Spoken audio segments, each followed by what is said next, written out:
Hey, and welcome to the show. This show is brought to you by Patreon members like you. Thank you for being a Patreon member. As a Patreon member, you get a video of the podcast that we put out twice a month. Now, on with the show. It's kind of one of the things that people love to tell us where they're from because we didn't know where, and it's like Any geographic location everywhere so, this is going. What is going on, Mr. Jeff Smith? Hey, the famous. Oh, the pictures Jeff are back. Yeah, they Wow. Nice. Awesome. Oh, there's and Chris Bennett and Johnny. Man. Right. So today on the show, the special edition, the Thursday show, we have a guest. We have the guest. We have Mr. Nick Wingate of Orca. Thank you, sir. No, thank you for finishing up your trip here with us. You've been making the tour of Florida. Joy. Yeah. You brought the cold weather, apparently. Not my fault. I did not bring the cold weather. The cold weather, it was on its way here. You can blame Smith. Jeff brought it. I didn't. Oh, yeah. Yeah, he was just actually in Texas. So. Yeah, Jeff brought it, not me. What's up, Carl from Manchester, UK? All right, so Bismarck, what's going on? So, God, Bismarck. Oh. No, that's his name. Not North Dakota. I was going to say North Dakota. Oh, Lord, no. No, he's from Modesto. All right, so let's get started. Let's just jump right into it. You work for Orca. What is your job title with Orca? I do all the sales and product training. For the whole company? For the whole company. Okay. If you guys remember, we had Nalika on here not too long ago. Mm-hmm. He works, obviously, does some work with you every now and then. Nalika, work? Who told you that? Hold on, let me get rid of these. There we go. Yes, Nalika works his you-know-what off, and I don't know what we do without him. God bless him. He was a great guy. Yes, he is. He's a good guy, yeah. So we asked him, and we always like to ask our guests, okay, how did you get into this wonderful field that we call 12-volt audio? Well, it was a hobby. It always is, and or at least it was for me. It was. And honest to God, the one person that I have to acknowledge getting me into this was Doc Thunder George Reed. Okay. George started this whole sound off thing back in Texas back in the early 80s. Okay. And I stumbled upon it one afternoon in Beaumont, Texas at All Pro Audio of all places. And literally that's where it got started. Okay. I was like driving down the highway and I was like, what is going on here? Why are all these cars in the parking lot? Yeah, there was a ton of people there and a lot of cars, and I pulled in and I was like, well, this is interesting. Right. You see people with 312s and 412s and 410s, and somebody stupid and has 618s in a Camaro. Okay. I was like my kind of guy. Yeah, and I was like, this is cool. That was the 80s, man. And it was, and that's literally how it all got started. I got hooked right then. Yeah. So it's George Reed's fault. Hey, George. So what kind of car did you have as your first rolling boombox? The first thing I ever had that had a system in it was a 1984 Honda Civic. I had to stop and think about it. It was a CRX. Oh, yeah. Oh, okay. Yeah, the famous CRX that everybody had because it sounded so bad. Oh, yeah. We call them the bass pod. Yeah. So I have to ask. Now, I know when I started back then, it was all about the bass, and the sound quality came much, much later. With me, no. So you were sound quality from the get-go? Yep. So you had a 12 or a 10? Or I had a pair of 8s. Pair of 8s. Okay. Yep. I eventually had that. Yep. So what were you running for speakers? At the time, I had ADS 320Is, for those of you who remember those. And I had a set of Yamaha 6x9 two-ways in the back that I never played. Of course not, rear fill. And I had a pair of, if I remember correctly, it was a pair of Yamaha 8s that they built, that was actually built by Sanyo, believe it or not. I believe it. Yeah, and it was in a sealed enclosure. They played down to about 35 hertz using Nakamichi amplifiers, or a pair of PA 302s with a 4-channel knock, with a Nakamichi the first one was a Nakamichi TD1200. Okay. There was a cassette deck that had the big safe that would pull out, you'd lock it in and push it in, and it never worked half the time. Yeah. And yeah, I loved it. It was so much fun. So you went straight up Japanese amplifiers? Yes. Any particular reason for that? They sounded amazing. Okay. I worked with a company in Beaumont, Texas called Brock Audio, which was the people that actually taught me about music. Okay. And they were very good. They were very kind to me. They taught me an awful lot. And I had the fortune of becoming friends because I was more into home 2-channel audio Okay. than I was car. And when they got into car audio, they were one of the first people in the country to get Alpine. Keep talking. I'm listening. And they had, Alpine, they had Nakamichi, they had ADS, and they had Yamaha. And I was like, well, it doesn't get any better than this, other than Rockford back then. Right. And so I got a chance to listen to the Alpine amps and the Nakamichi amps, and they brought the ADS amps in, and I was just like, Nakamichi sound better. Okay. So that's what I went with. Wow. So cassette was obviously what we had back then. Yep. So were you one of those guys that had, the really cool cassettes, that would buy, or you're just like straight up whatever cassette I could put music on? Oh, hell no. No. If you had a Nakamichi TD1200 in the car, you had to have a Nakamichi Dragon cassette deck at home Okay. to record it with. So yeah, so I bought a Nakamichi Dragon, and then I also was buying Maxell, metal cassette. Okay. Or a TDK metal cassette. Yeah. It didn't matter back then. Yeah. They both sounded great, and as long as it was 20 to 20,000 hertz, I didn't give a rat's. So what were you recording off of? Albums or? I was originally recording off of vinyl, and then I bought a Yamaha CD player in 1983. One of the first. Yeah, it was the first. Yeah. If I remember correctly, Sony and Yamaha brought it out at the same time. So I was using the CD player, and I was burning, all kinds of CDs and making my own recordings, and then Making my mixtapes. oh yeah, which was an endeavor. Yeah. You'd have to set aside 4 hours to go and make one cassette, Oh yeah. and that was fun. It was a good time to had by all. It was called drinking heavily, but yeah, hey, that's another story. So did you ever work at a car stereo shop? I worked with several car stereo shops. Long story short is, back then there were an awful lot of guys who were installers, Yes. really good installers, very bad business people.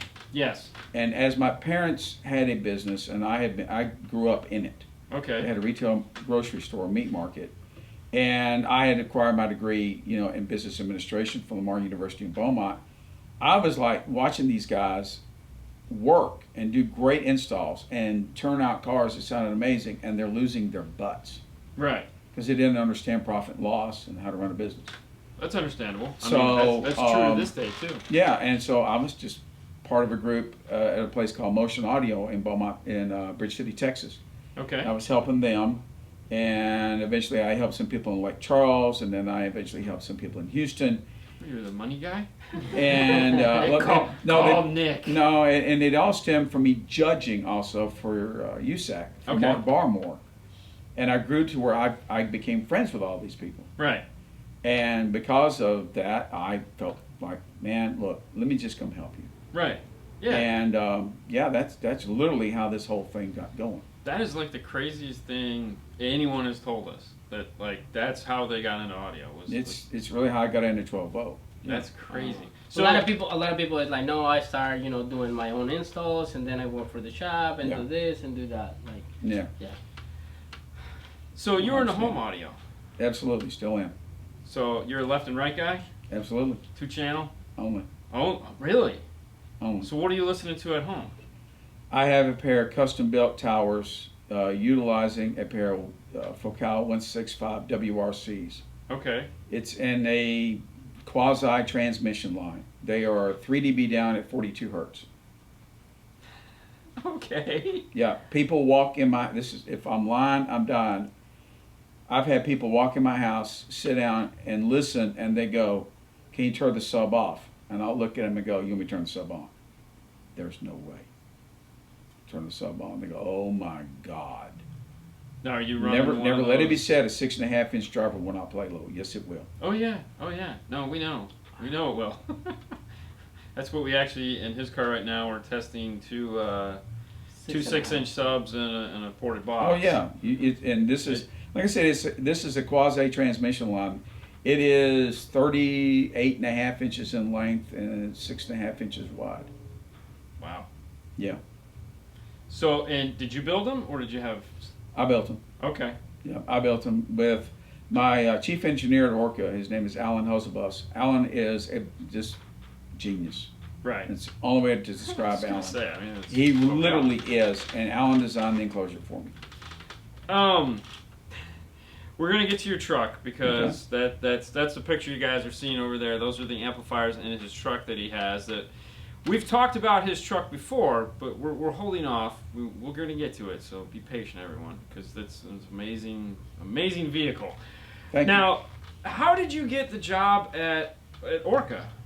Well, I went to work in Houston for one of the tweeters. Oh, the store. The retail store, one of the retail stores known as Okay. Tweeter. They literally, what happened was there was a hurricane in I have to stop and think. 1932, a hurricane came through and leveled the place. No, I can get up and leave right now. I'm not It was roughly about 15, 16 years ago. We had a hurricane come through. Yeah. And it took my parents' store, which was literally mine as well, and it Yeah. literally shoved it across the street. Oh gosh. And I was going to rebuild, and I got the lowest estimate I got was like $875,000 to rebuild it. Okay. And I'm like, I'm not going to be in debt the rest of my life. No. Yeah, that makes total sense. And so I went to heck with it. I'm just going to go do what I love doing. I'll go get into the audio business, and because I'm good at it. Right. And I knew a friend of mine named Larry Tribell. Hey, Larry. Who worked for Tweeter in Houston, and I called him and said, hey, if you've got an opening somewhere, let me know. And it just turns out Larry told me, he said, yeah, we need somebody to help us sell audio at a store out in Sugar Land. Okay. So next thing I know, I'm interviewing it, I get the job, and I go to work for him out there. And now, when I'm working there, you have to understand that I already had a relationship with Orca Design. Okay. Because back when we were competing in IASCA and USAC in Right. the early days, when at Motion Audio in Bridge City, we were trying to find speakers specifically to help one person who came in our store, wanted to build this unbelievable system. Okay. He wanted to compete in USAC, and he did not want to lose. Understandable. Okay, hey, great. If you got let's the do it. wallet, go for it. And so we're like, hey, great. And, we had, at the time, we had Soundstream and Boston Acoustic, a lot of really good speakers. And we had Soundstream amplifiers when it was real Soundstream. Yep. And the guy hated everything we had on the wall. Really? Says it all sounds like ass. Well, Wow. that And makes that's you a feel direct good. quote. And, Yeah, I kept Yeah, that no, quote, no, and I figured use as it. much. And so we were like, okay, well, there's got to be something better out there. And so I started doing some research.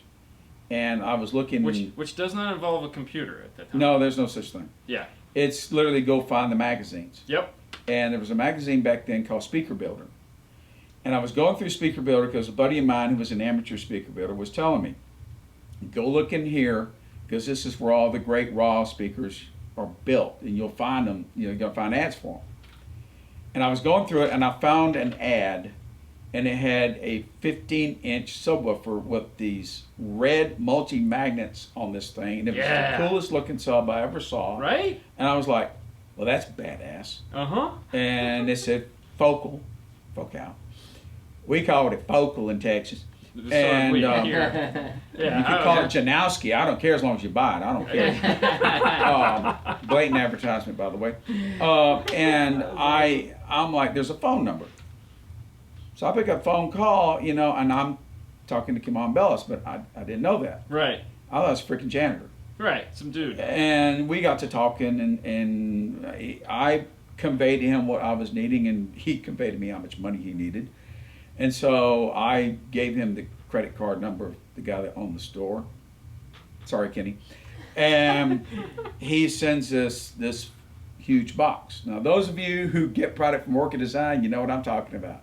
It's overpacked, it's overstuffed, but it is going to get there safe and sound. Right. That's been going on since the early 80s, folks, so just bear with it. And I open this box up, and here's this little box that holds this 7-inch yellow cone dual voice coil driver. Who in the world heard of a dual voice coil mid-bass driver? What in the world? That's cool. Here, hold this. And I open the box, and here's this 5-pound inverted dome Kevlar tweeter. 5 pounds. 5 pounds. I'm not kidding you. It's like this big. The magnet's this big around. Holy crap. And I'm holding this thing, and I'm like, this is home audio. Okay, here. And there's a homemade crossover network. Okay. Can you go put this on the board? What are we doing with this? Let's just go put it on the board. Yeah. So he built an enclosure, and we put it on the board, and it walked all over everything on that board. It wasn't even close, and we were staring at it and going, oh my God, what have we found? Oh geez. So yeah, and so literally that's how this whole shebang got started here in the United States. Yeah. I subsequently started talking to the folks out at Orca. My main contact out there besides Kim On was a gentleman named Jesse McKinley, Okay. who eventually became the national sales manager and is a great friend.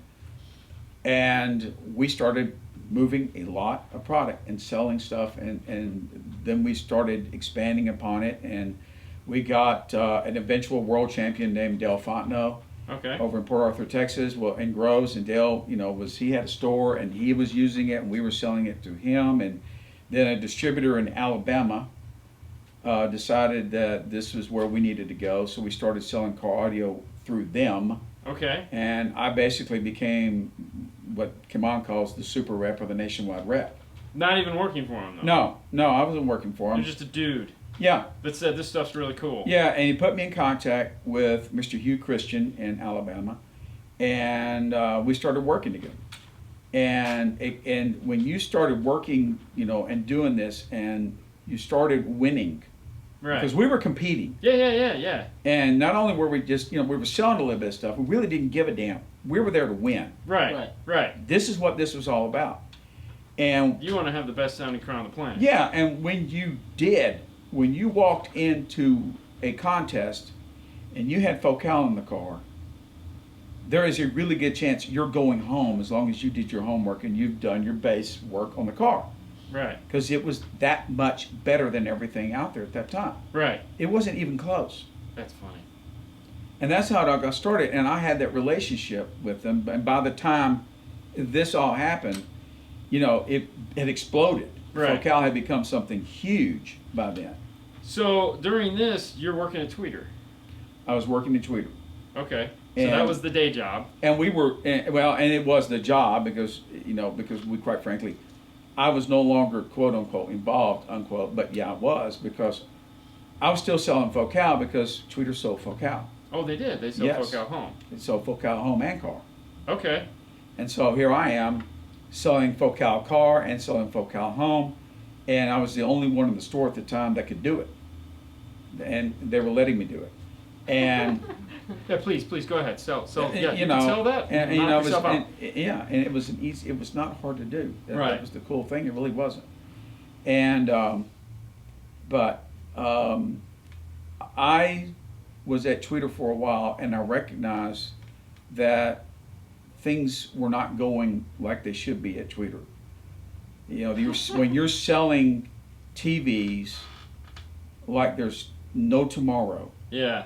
and you are making $3 Off a TV. off of a Oh TV, my God. Well, yeah. and that's you're not what it selling was. any audio or anything else to back it up, you're losing your butt. Yeah. And I knew we were. And I said, no, I'm not staying here. Right.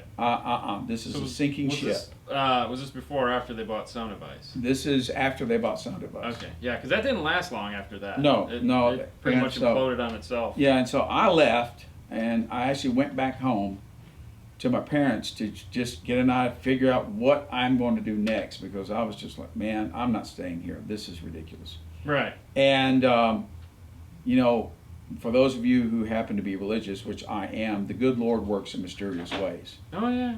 And within 90 days, I am working at a friend of mine's store, meat market in Orange, and I get a phone call from Jesse McKinley.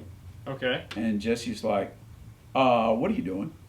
Nothing, I'm at home right now. He said, how would you like to go to work for Kimon and me? Doing what?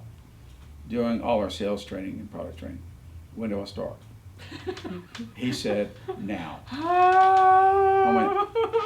I was like, Jesse, you know how much I love you right now? He goes, I know, Nick. You're welcome. And this is literally, that's how I got started. So it was like the scene in Blues Brothers when they all just put their stuff and walked out the door. That's it. You know, we're hey gone. man, thanks. Bye. Yeah, we're gone. Bye. Did I mention I just got the best call of my life? Yeah, and it was like dream come true. Oh yeah. Here I get to go work with not only friends, you know, but I get to work in something that I thoroughly enjoy. Yeah, and you believed it. And yeah, and hell, when you won like we did, and still do, yeah. So you work your way over. Now, where did you have to move to do this? You have to move to California? No. Oh, really? Just stayed at the house? Yep. Stayed at the house and then just traveled? That's it. You've been traveling this whole time? Yep. How many miles you put in a year? I don't want to talk about it. Oh my God, that's what I'm saying. Jeff Smith will tell you all about it, ladies and Oh, gentlemen. yeah. He travels. He lives right Jeff travels more than I do. Oh, does he? And I feel so sorry for him. He actually lives right down the street from me. I know he does. Yeah. So,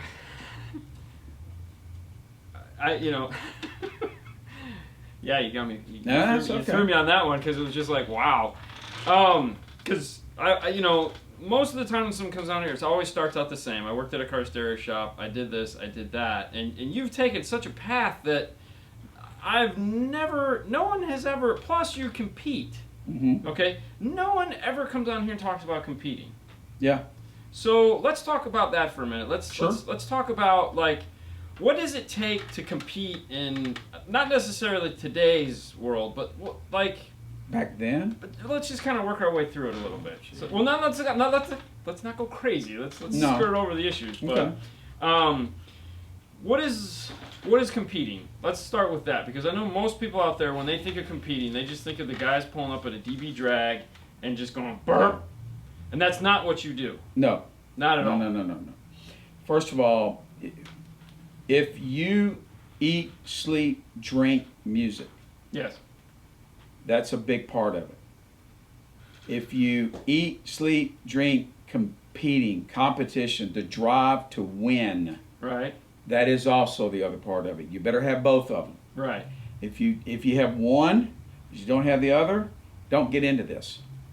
Okay, because you're going to get disappointed. Right. Because you're going to get your ass handed to you. Trust me when I tell you. Yeah. Because, there are people that will do this. They'll dabble in it. It's a good time. Yeah. It was a real good time. And yeah. But if you're going to decide that, you know what, I want to win the INAC title, or I want to win the Mecca title, or back then it was the IASCA World title, you have to make a commitment. So how many times have you won that? The IASCA World title? Never did. Never won that one? No. Thanks, Mark Eldridge. I love you, brother. I really do. You know that.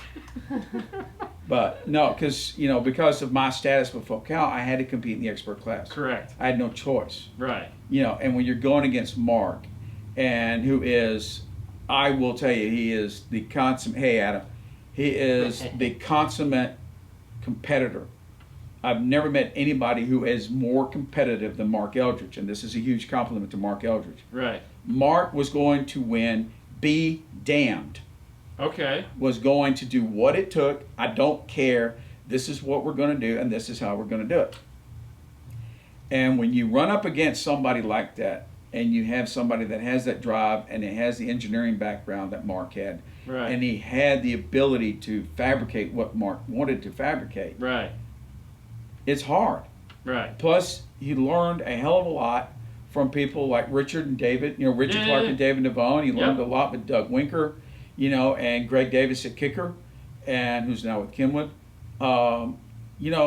It's hard to beat somebody like that. Right.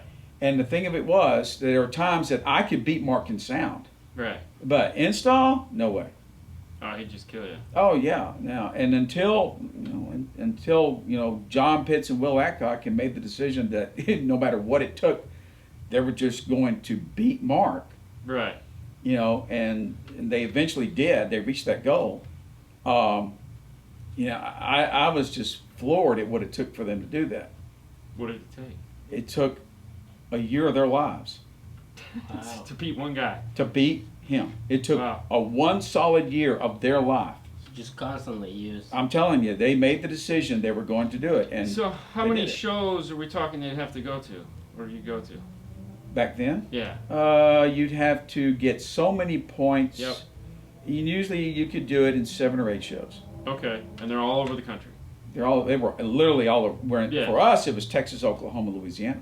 Okay, so that's not too bad. No, I mean, even though Texas normally, is gigantic, it's well, you could go to a show if you left on a Friday evening, Friday night, Right. and drive 5 or 6 hours, maybe 8. You'd be at the show the next morning and ready to go. So let's talk about a little bit like what makes a competition vehicle a competition vehicle. Obviously, you have classes, Yes. power classes. At the time, it was power classes. Yeah. power classes. Mhm. And you know, there's always this 0 to 25, and 0 to 50, 0 to 100, and then they group those together. And Yeah, and that was simply because of the way people were building amplifiers back then. yes, the cheater. You know, the cheater amps would do quarter ohm, half ohm, Oh, whatever. HCA's all day long. Oh. I'll tell you, we built we built a truck, a Toyota mini truck Okay. for JL. When JL first launched, Yep. and I had a big hand in it in helping design the bandpass enclosure for Okay. this truck. Yep. Had 24 12s. Wow. We vented it. It was a blow through. Yep. I was gonna say. And yeah, when we called Manville and talked to him about it, he was like, "What in God's name are y'all doing?" Kid wants to do this, you know, so he wants to compete. He wants to compete in IASCA, but he also wants to compete in USAC. And of course, we're going to have to pull 50 or close to a 50 to compete in USAC in this class. Right. So they gave us the 150. 150 dB. Okay. Just So we were trying to figure out how to do it. So we took the whole bed of the truck. yeah. And it was really cool. I mean, it was lit. We had neon everywhere. Actual neon, not that LED. Real crap everybody neon says. with Oh, yeah. transformers. Oh, and yeah. oh Love that Lord, stuff. and how many times did I You knock burned the yourself? yellow Oh, what out of dude, myself? right? Yeah, what happened? Yeah. Nothing. I forgot to plug the Nothing. I neon. don't talk about it. Why don't you just leave me alone for a little bit? I'm going to sit Oh, over here and cry for Dude, about it 5 minutes. hurt Oh. so bad. Oh God. Anyway, yes. we at the time, Motion Audio was a Precision Power dealer. Okay. And we talked to Precision Power and said, look, you know, this is going to be the ohm load. The final ohm load is going to be this. Mhm. And I don't remember what it was, but it was some stupid load. And so they said, well, how much power do you need? As much as you can get us. Right. But I've got to stay in this 0 to 150 watt class. And they're like, what? With how many 12s?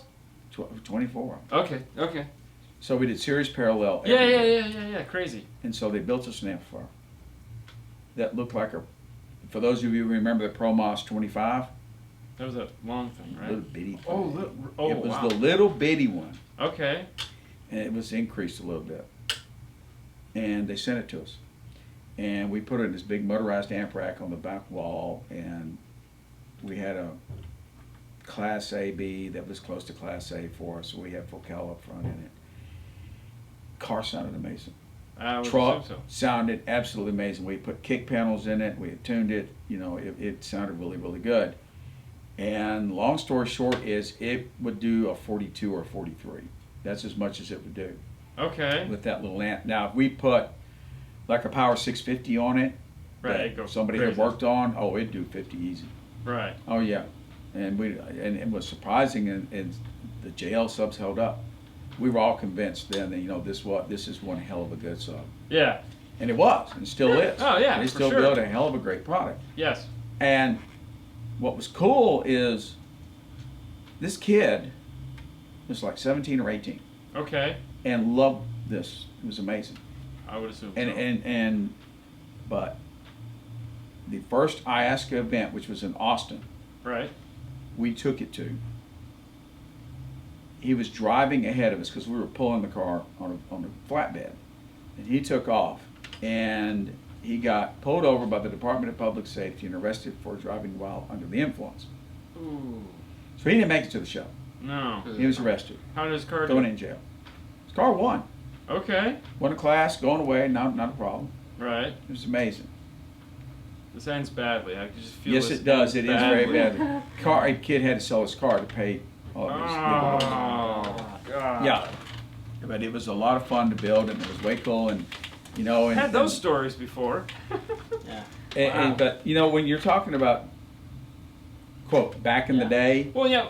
I mean, the reason why you could get away with that small of an amplifier is back then the magnet structure and everything about the woofer wasn't like these triple stack god awful. Robert, are you asking if I had the T-Bird? Yep. Robert Van Hoyt. Yeah. No, that was Dale Fontenot. That was my teammate and one of my best friends in this world. Hey, Nalka, what's up, brother? No, Dale Fontenot, Dale's Thunderbird, to this day, I think it's the best sounding car I've ever heard in my life. Do you remember what was in it? I know exactly what was in it. Do tell. And John, my rep who's sitting over here to the right, John and I heard the big reason that car sounded the way it did this afternoon. We heard a Milbert BAM 230 amplifier this afternoon. Bam, huh?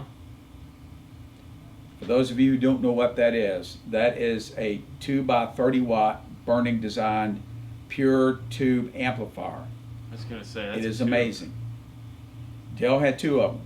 He had one on the left and one on the right for his front stage. They make two. They made two BAMs. Butler was another company that made. Yeah, but those. I had Butlers in my car for a long time, and I absolutely loved them. But it is not A what the BAM? Milberts do. No. When Dale first won the first world title, we had Focal TLRs, tweeters. Okay. We had a 6.5-inch mid-bass driver in the kick panel. It was a Utopia driver, All right. and he had 4 Utopia 5.25-inch subwoofers in each door. Wow. All right. Then he had a pair. I remember those. Oh yeah. Then he had a pair of Utopia Cone 15-inch subwoofers, isoloaded in the back of the car, in a 1.5-inch thick Lexan enclosure that was a round enclosure Okay. that we AP'd out the bottom of the car. Okay. Nobody knew that. I was gonna say, I didn't think you could do that. Oh yeah, as long as we weren't doing a shitload of SPL, nobody cared. Okay. But when you did that, it was 20 hertz extension. Yeah. And what was funny about this whole thing, and I'm going to tell off on something, there's a few members of my sound off team back then know.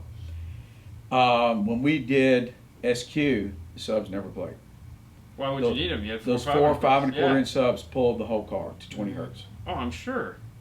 I mean, those were some really. But there was a lot of things in that car that people don't understand, especially the last time it won its world's title when it had the 13-inch sub in the dash. What was that? Well, it had a 13-inch sub in the dash. Yeah. For those of you who remember my Volkswagen, I had a Beetle that had an 11-inch sub in the dash, and at the same time we were rebuilding Dale's car. We put a 13-inch in his dash. Damn. It was in 1.4 cubic feet sealed. Okay. Yeah. And then we had a special made Utopia driver in the kick panel. He had beryllium tweeter, the first beryllium tweeters there.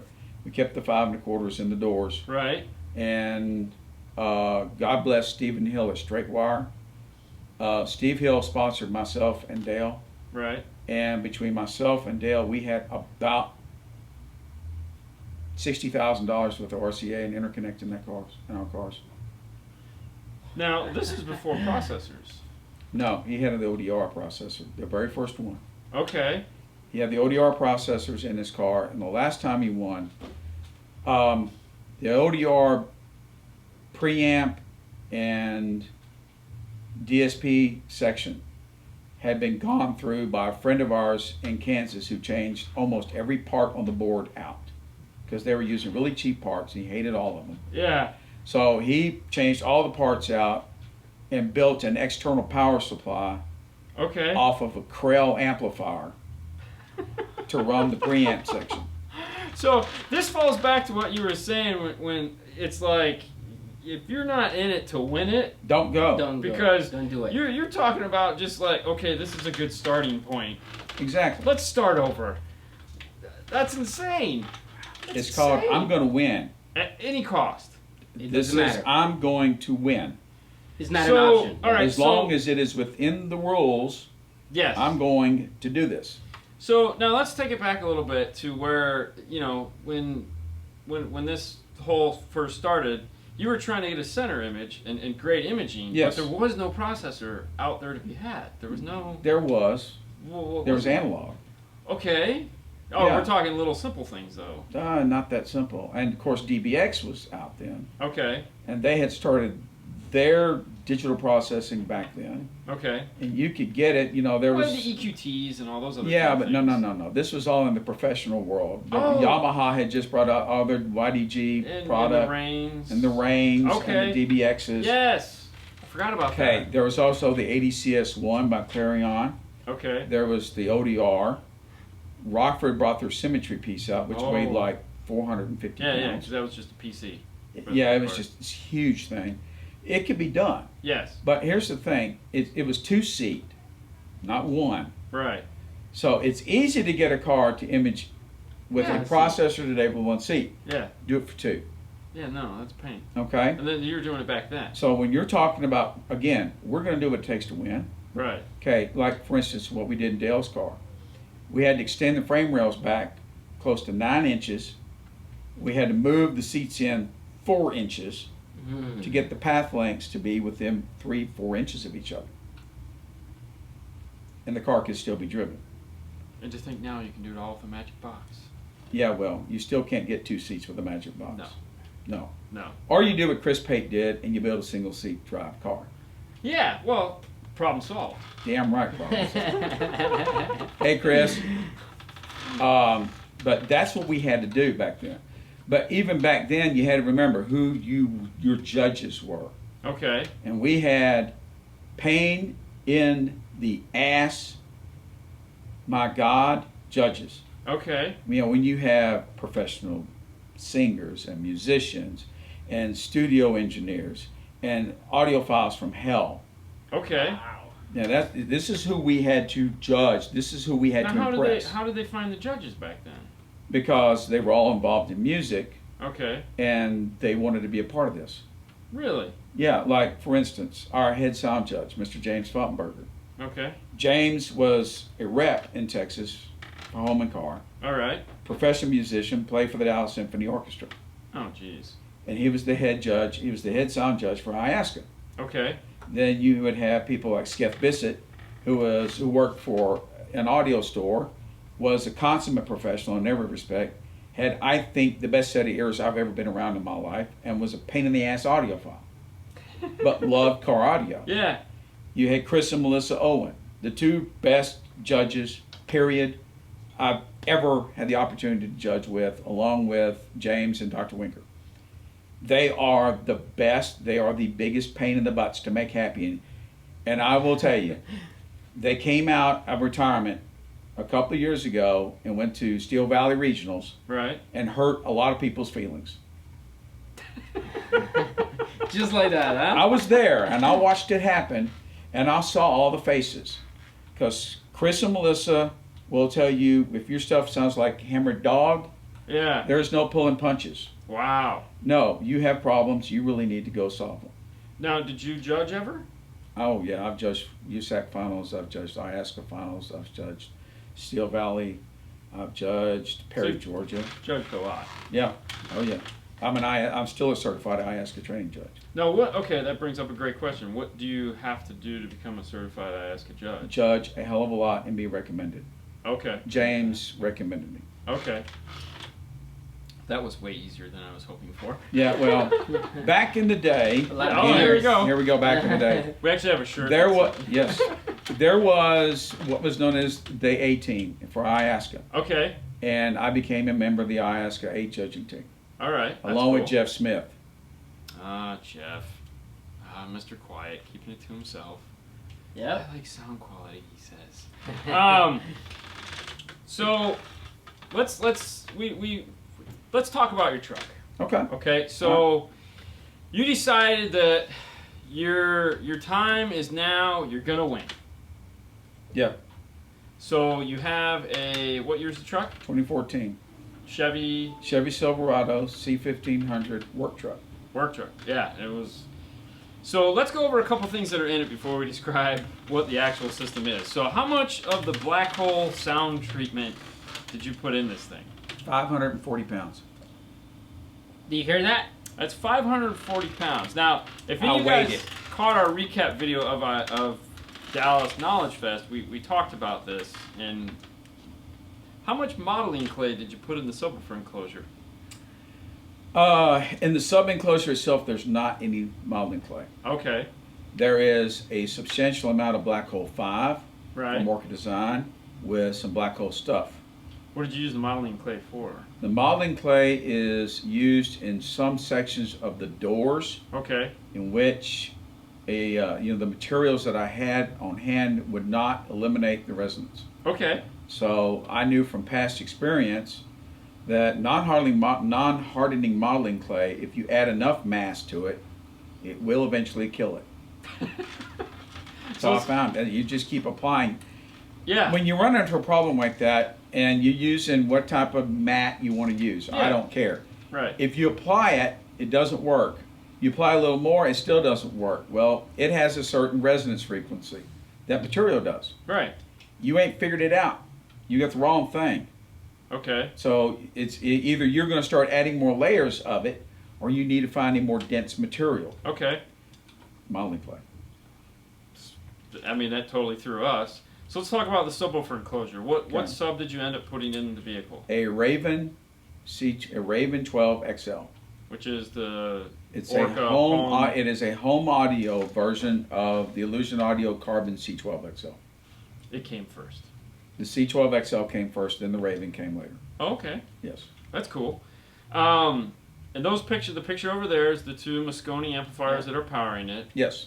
Which ones are those? It's a 03 and a 04. Which is a monoblock and a 4-channel? No, it's a 2-channel and a 4-channel. The 03 is... We don't sell Moscone, so I'm... Yes. That's okay. The 03 is 275 watts by 2. About roughly 1100 watts into 4 ohms and roughly 1800 watts into 2 ohms. Okay. What's that powering? C12, my Raven 12. Okay, the Raven 12. Okay. Yeah. And the Raven's roughly somewhere around 6.8 ohms right in the car, depending on the impedance. Right. So it's getting roughly about 700 watts. And that's a heavy box. That box? Yeah. That box weighs right at 250 pounds. I remember because that was two guys trying to build in the truck. Yeah. And that was Mr. Pate. Yeah. Chris Pate built that for me to my specifications. And he called me every name in the book, too, when I was building it. I'm sure he did. No, so the highs amplifier, which amp is that? That's a 04. Okay. It's 100 by 2, channels 1 and 2, and roughly about 250 watts a channel, been 3 and 4. Is it an AB? Yes. Okay. Everything's Class AB in that truck. Okay. Now we have, that's the Illusion, That's a C3CX coincident driver, yes. and I'm guessing this is when you were imaging it, trying to get it where you want. Yes. That is the finished product when I got through. Okay. And then you made a custom grill for that, but you can see where you put a bunch of That's black hole stuff. yeah, Yes. black hole stuff, and then you put Mhm. more around the dash itself. Did you pull the dash out of the car? No. Okay. All I did was pull the top of the dash off, and it's real easy. Yeah, yeah, yeah. It comes right off. Yep. There's a standard mount from General Motors. Yep. It is a flimsy piece of plastic. Oh yeah, we know, we build them all the time. I know. And what interested me about the truck was when I first listened to it, there's only an AM radio in the truck. I had to search high and low to find the damn thing. And it imaged a mono signal in the driver's seat, imaged, and I was like, well, this is interesting. I can work with that. I can make this work. Okay. So whoever did their homework at GM, they did a Right. hell of a good job. So when I get the truck home, I literally, first thing I did was top the dash off, and I'm looking and I see that full range 2.5-inch driver, and I'm like, I wonder. So I pulled it out and I grabbed a C3CX, and I'm like, it'll almost fit, and all I have to do is just take a Dremel and Yeah, a roll it little on bit the bigger. bed, and it drops right in. Now let's Cool. talk about that Illusion driver for a minute, because Mhm. that is a work of magic in Yes. itself. Yes, it is. It is a 3-inch or 3.5-inch. 3.5. 3.5-inch component. Yes. Passive external crossover. Yes. It's probably, as Jeff Smith would call it, the most badass 3.5 on the planet. It was. Okay. It was It until was. It was. It was. Yes. That's a scary thought. Now, The new M Profile 3.5 is. Is it a coaxial like that? No, it Okay. doesn't need to be. Oh, it's a full That range. 3.5 plays from 10,000 hertz to 200 hertz. So it's a new full range. It's amazing. Oh wow. It is Okay. ridiculous. It is the best sounding mid range I've ever heard in my life. And that's the Utopia. You gonna pull them out, put them in, or you've already done it? Okay. Anyways, I'm thinking about it. Let's so go back to competition. okay. So there was a when you decided to do this, there was a goal. I remember you telling me about you wanted to make this system sound amazing, but be able to do it in a timely manner and not just destroy your vehicle. Yeah. And you didn't want to do a bunch of custom stuff. No. You wanted this is a driveway install, Yeah. and you were going to win with a driveway install, Mm-hmm. and just show everyone that hey, look, it doesn't take all this stuff to be number one. Relatively speaking, yes. I mean, I'm summarizing. You are. The reason that, number one, I did this is given the level of technology that we have today with all the DSP processing that's capable. Yeah. And when we have driver technology like this, and a lot of other manufacturers build, it's not that difficult to get things to image and stage. Right. It's really not. Okay. Okay. Now, I also did this because, and I'm going to upset some Go with the people. next one. Oh, go So ahead. just bear with me, It's everybody. okay. I think everyone knows you by now. This was also a protest because I personally think that if we're going to compete in IASCA or MECA or EMA or whatever it is, Whatever acronym. the one seat is BS. Okay. When you can take my truck and I can put every speaker in that truck in a factory location and I can tune it the way I did, and I can go beat Steve Head's Blazer with that custom dash, his three-way, and every damn thing that I know Steve did, Mm-hmm. there's something wrong. Fair enough. That means it's watered down too damn much. It needs to change. I would agree with that. I mean, I'm not having a stake in the game, but that makes total. That's a great argument for sure. Because I should never have beaten Steve Head. Right. Because you had two Illusion 3.5s in the dash. Yep, and at that show, I had a pair of 165 FX mid-bass drivers out of a Flax two-way, and one. So you had flax. Yeah. Wow. Mm-hmm. Okay. So we'll come back to that. What we're looking at here is the door now. Yeah. And that's some of the foam black hole. That's in the the black back. hole tiles. Yeah, Black hole tiles. There's 23 in each door. Okay. Jeez. And then we have the Focal sound treatment around the outside. Yes. Get to the next one. Okay, so we're just seeing. Okay, keep going. This is the Focal matting around the That's outside. the BAM. Yeah. That's Okay, the the Focal BAM. BAM. Okay, Mhm. and then go to the next one. Now this is your spacer that you made Yes, for your for the 6.5. For your 6.5. Yeah. Because the truck comes with a 6x9 Piece You- of shit. This is a 2-inch thick block of wood. What kind of wood was This that? is multiple layers of different types of Oh, wood. that's right. Well, I meant block in that Mm-hmm. you're going to tell me because you told me this already. Mm-hmm. Let's go through the layers that you built into this. Well, I think you go to the next picture. Yeah. It'll show you. Yeah. What I did is, many years ago, Jacques Moel, the owner of Focal, told me that when you're going to build an enclosure for any speaker, the biggest thing you have to worry about is a resonance. Okay. If the cabinet or the baffle resonates, you're going to get a phase shift. Okay. So when we were competing back in the day, the one thing that we had to worry about was making sure that we had inert materials to work with. It was very difficult to find stuff. Right. Okay? So one of the things that we had to work around was we had wood to use, we had fiberglass to use, Right. and you had to get real creative. To And say the so, least. and so I'm sitting there looking around my house at the stuff I have, Right. and I'm going, you know what, I'm just going to do what I did back in the day. You know what, me and Dale and Wilson and John and Mickey. Yeah, it worked. Yeah, it worked. So I'm like, I'm going to do it again. But what I did is I took multi-layer birch plywood, Right. okay?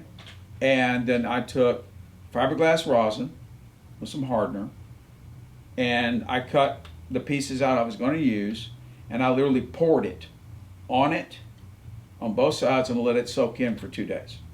Okay. Then I took HDF and did the same thing.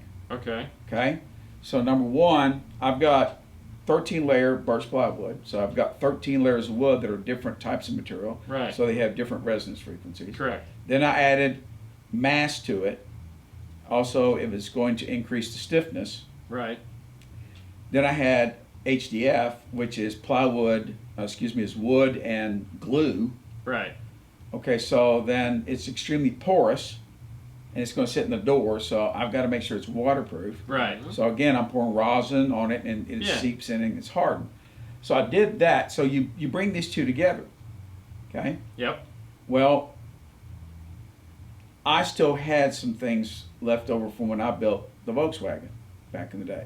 Okay. And I had thin layers of sheet lead. Okay. And I put 3 layers of sheet lead that are like a 1/16 of an inch thick between each one of these pieces of wood. All right. And then I literally just glued them all together, clamped them all together, Right. and then I wrapped it with black hole foil. So how much do those things weigh? About 4.5 or 5 pounds a piece. Just say it. And that will not only, create a very, very inert material, Yeah. but it also decouples it from the door. Yeah. Yeah. You think? Mhm. And then you just put a set of flax in there. Yeah. Hey, I got these laying around. Boom. Well, I actually did some testing. We originally put a bass driver from a number 7 kit. Okay. in. Yeah. And I listened to it, and it sounded really good, but there were things in the lower registers of female vocals and male vocals I didn't like. Right. It was I couldn't hear diaphragms, Okay. and as I'm the pain in the ass that I am as far as my music, Yep. I was like, well, all right, so I'm gonna try carbon 8. So that's from the 7. Yeah, that's the mid bass driver from the number 7 kit. Okay. And so I thought, okay, so I rebuilt that after this was taken, and I tried a carbon 8. Okay. I had more output, Right. I had more drive. I still didn't like it wasn't what I was looking for. Yeah. Then I went to a carbon 6, still didn't like it. And I was getting frustrated. I thought, well, I'm going to have to go do something else. Right. Gonna And have to then call up a competitor. I was talking to Alan, my engineer out of Orca, and Alan suggested, why don't you try, a flax mid bass driver? He said, you and I both like that driver. It sounds great. It's the Right. lower mid range, and it's really, really good. Right. Well, seeing as I'm playing the C3CX from 350 hertz and up, Right. I thought, well, okay, it's worth a try. So I got them in, and as soon as I put them in the car and fired it up, it was like, well, that was easy. Wow. I mean, it was like freaking magic. So here you're putting all this super high-end, ultra, and then you ended with the flax. Yep. This just goes to show you, price isn't always the No, thing. price is not always and I'm not saying that is not a fantastic driver. Oh no, it is, but But it here's- just fit your. But here's the thing, and this is where I teach this in class, is when it is a focal driver, the one thing you have to remember is W sandwich cone likes W sandwich cone likes W sandwich cone. Okay. If you've got a mid-range, Right. you better use a W sandwich cone mid-bass driver, and if you've got a mid-bass driver, you better use a W sandwich cone subwoofer. Otherwise, it sounds disjointed, and it sounds thin and nasty, and you wonder what's wrong. Okay. Okay? And so the same thing applies. That's the reason I So didn't you were use working it. against your logic there. Or No. okay. And that's where it just proves it. Because if you take a Kevlar subwoofer that we have Right. and a Kevlar mid-bass driver, and you mate the two, Right. oh, it's magic. It's Right. like kick you in the chest. I'm going to knock your teeth out. Right. And then if you put a polyglass mid-range on it, it doesn't sound good. Right. But you put a poly Kevlar mid-range on it, then it works. Okay. And it just the flax. The flax works with that carbon C3X. That's cool. So you were talking about, go back, Fernando, a little bit there. Get one more. That one. So you were talking about using different materials on the door panel. Yeah. And this is an example of the different materials Yeah. you're using. What I did here is I have a stethoscope. Yeah. And what I did was just take a finger and I laid this down and I just tapped the board. And when I found it where it sounded different, Right. I would put a piece of material there and I would listen to it again. And if it sounded alike, I kept going Okay. until I got to the point to where the whole door sounds the same. And you don't have to do the whole stinking door panel. Oh, come on, man. What are you talking about? The full You baked don't. potato. No, It's the you full don't. baked potato or nothing. No, you don't. got that. So then we put the Yep. stuff. And Okay. now here's. This This is is. the sub enclosure. That's the sub enclosure. Yeah, So that just has the one woofer in it. correct. Just. To they get the matched it. airspace we needed, Chris, and of course Chris built it, and to make it match and look good. That's Yeah, what yeah, he yeah. did. Right. Yeah, Yeah. it looks good. Yeah. It's really nice. And then you made custom grills to cover your speakers. Yeah, and that's the old ones. The new ones are completely different. Yeah, it goes across the Yeah, whole yeah, it dash. goes across Yep, the dash. I remember those. And that's Okay. it. Because I was like, why is it? And you're like, dude, shut. So what we're talking about is we have 6 drivers in the front. Yep. 4 of which are coaxials for the Yeah. most part. They're just they're Um, coaxial. And a 12. Yep. 2 big powers. And what DSP are you running? H12 aerospace. And you have the factory radio in there still. Mm-mm. No. What did you have? You have the Sony. You have the Sony. You like that, don't you? Yeah. Do you know? Don't we, Adam? Oh, actually, I had to say. He's been asking me to talk about yeah, the high res talk about the high demonstration. res. Yeah. What's the high res demonstration? I did a demonstration for him at IASCA finals one year, Okay. and I showed him the difference between low res and high res. Okay. He about had a stroke. Really? Oh yeah. So I've done it for a lot of people. do you run DSD or do you just whatever you can get your hands on? I know, is I high run, res? I run DST or 24192. I've got a lot of 2496 files. Yeah. But if you really want to show off what that Sony unit is capable of, Right. I tell everybody that the only way that unit is a superior product in every respect is if you use the USB DAC input on the front. Okay. Because it bypasses all of the bullshit preamp crap that's in that thing and it goes straight to the ESS Saber DACs. Okay. And then it happens. So DSD right into the front, USB. Yep, USB-C. Are you going? It's USB-C in the front. USB-C. Okay. So hey, they're Mac. Are you going digital out to the processor or are you RCA? No, I'm RCA. RCA. Keep it simple. Where do you get your DSDs from? Number of places online. The biggest one is a company called hdtracks.com. Yeah. So they're a good one to go with. Oh yeah. Because like we were talking before, I've been toying with this, and that's actually Yeah. No, HD Tracks is a really good company. Those of you who remember David Chesky, no. okay, he was Chesky Records. It was one of the best recording companies in the world, and he now owns it. And he and another couple of guys, they do a really good job. Now, what do you use to play your HD tracks? Your DSD tracks? You just do them from your iPad, right? He says, I have a lot of stroke possible friends. Oh, Sean Frederick. Oh, that's Big Red. Don't pay attention to him. He's Oh, you stopped today at Boulevard Customs. Oh, yeah. One of the. Okay. he's a tall redhead. Okay. Yeah. I know who it is now. Yeah. Okay, yeah, Sean. He's the tall redhead. Yeah. He builds all our. He does all our. He used to work for a box manufacturer here, and then he's. Okay, I know who it is. Yep. Yeah. Hey, Sean. Yep. Yeah. Thanks, So man. Appreciate it. He does any. Oh, Adam wants me to talk about the tweeters. Okay. Tweeters. All right. Let's talk about this real quick. Talk about the tweeters. Yeah. All right. Sony gave me a set of tweeters to try. This Okay. was Now, recently, or this was a couple of years ago. okay. All right. Sony's engineers had a theory that beyond 20,000 hertz matters Yes. because we literally can feel the difference. Right. And if there's enough energy there, they say that you can hear the difference. I thought they were full of crap. I'm not kidding you. I was like, y'all, you need to put the crack pipe away. Right. But they were adamant about it with me, and I'm like, all right, fine. So I literally, there's a crossover network that comes with it. I tied it into the C3CXs on the passive network side, on the Yeah, input. And I fired up the DSD files, and I will be the first person to sit there and say, yep, it made a difference. Yeah. There's a bigger sense of space and ambience, and I was like, this is really interesting. Ada didn't buy it. I was at finals. I put him in the truck. I said, listen, I did it with it, and then I pulled him out, and we lifted him without it, and he just like, you got to be kidding me. That's amazing. And I agree, it is amazing. Right. Yeah. I'll have to get you the YouTube channel. There's a guy over in like Norway or Sweden like that this is his forte, and he's got some really amazing stuff talking about 192, 24-bit, and how the speed that sound travels can be recorded. Obviously, you can record faster. Yes. So you can record at a faster speed, which our ears can actually detect. Yes. At 192.24 that they can't pick up at 22.16. You know, I've had a demonstration done about how you really can hear below 20 hertz.